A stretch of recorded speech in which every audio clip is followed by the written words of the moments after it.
দীর্ঘ যুদ্ধ, ধ্বংসস্তূপ এবং অনিশ্চয়তার মধ্যে অবশেষে গাজা উপত্যকার দক্ষিণাঞ্চল খান ইউনিসে এক মানবিক ও আবেগঘন আয়োজন দেখা গেল। মঙ্গলবার বিকেলে সেখানে একসঙ্গে ৫৪টি যুগল বিবাহ বন্ধনে আবদ্ধ হল। যুদ্ধের দীর্ঘ ছায়ায় ক্লান্ত গাজার মানুষের কাছে এই অনুষ্ঠান ছিল এক টুকরো আলোর ঝলক, ছিল আশা ও পুনর্জন্মের প্রতীক।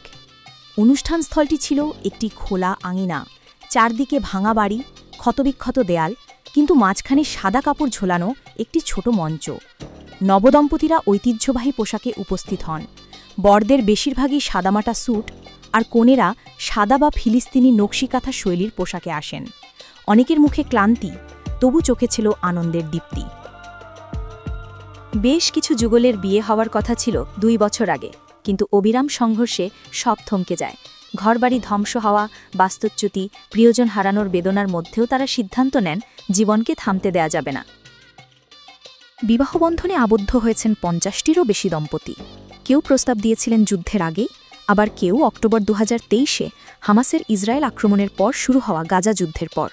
পুরো অনুষ্ঠানটির পৃষ্ঠপোষকতা করেছে সংযুক্ত আরব আমিরাতের দাতারা। আয়োজকরা নবদম্পতিদের জন্য ছোট উপহারসহ প্রয়োজনীয় গৃহস্থালী সামগ্রী এবং নতুন জীবন শুরু করার প্রতীকী সহায়তা প্রদান করেন।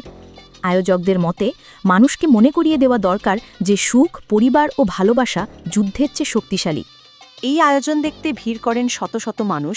কেউ হারিয়েছেন সন্তান, কেউ বাড়ি, তবু এদিন তাদের মুখে হাসি ফুটেছিল। অনেকেই বলেন এই গণবিবাহ ছিল যুদ্ধবিধ্বস্ত গাজার মানুষের দৃঢ়তা ও বেঁচে থাকার ইচ্ছার প্রতিফলন। এক বৃদ্ধা বলেন, আজকের এই অনুষ্ঠান মনে করিয়ে দিল জীবন এখনও থামেনি, যুদ্ধের ক্ষত এখনও সেরে ওঠেনি। অধিকাংশ নবদম্পতি হয়তো তাঁবু বা ধ্বংসস্তূপের পাশে নতুন সংসার গড়বেন, কিন্তু তাদের বিশ্বাস একদিন শান্তি আসবে, গাজা আবার ঘুরে দাঁড়াবে। গাজায় ৫৪ যুগলের এই গণবিবাহ কোনো সাধারণ অনুষ্ঠান নয়, এটি ছিল যুদ্ধভেদ করে ফুটে ওঠা এক প্রতিরোধের ফুল। ধ্বংসের মধ্যেও যে ভালোবাসা, পরিবার ও মানবিকতা বাঁচতে জানে, তারই প্রমাণ এই দিনটি।